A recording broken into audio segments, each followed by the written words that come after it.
Magandang umaga po sa lahat. Luzon, Visayas, Mindanao, kung saan kayong dako ng mundo po tayo nagbabalik dito sa aking munting channel po.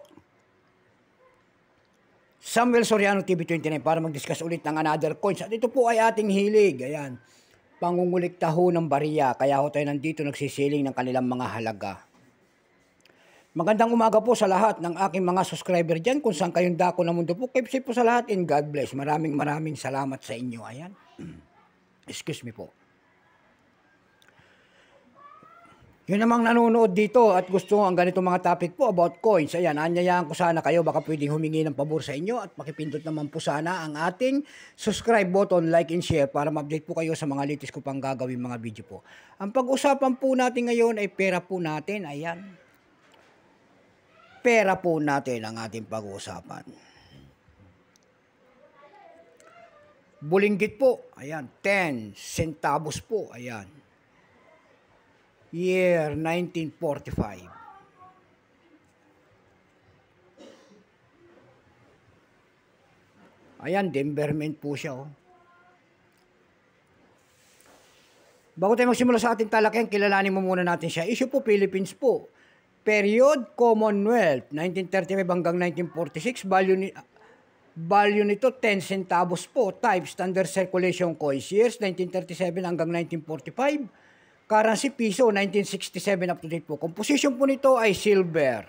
May bigat itong 2 grams, may habang 17 mm. May kapal po naman itong 1.2 ay 1.26 mm. Sorry po. Hugis po, bilog, orientation niya, coin alignment, number N-4712, reference number KM-181. Kung tawagin ang kanyang nasa likod, ito po ay coat of arms of the Philippines.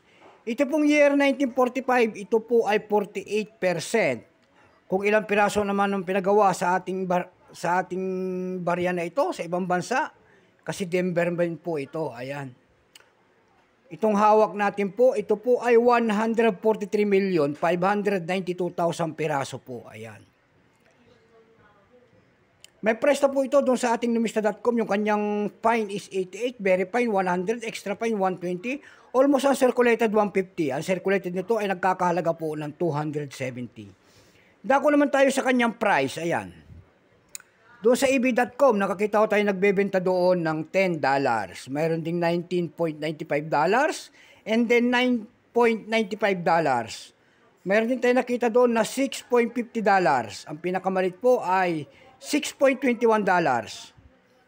Dako naman tayo sa Carousel PH. Ayan, sa Carousel PH, nakakita ko tayo nagbebenta doon ng 400 pesos. Nasundan po ito ng 500 pesos and then 300 pesos. May graded coins po doon. Ayan, yung mine. Ang seller po ay si mine. Ayan.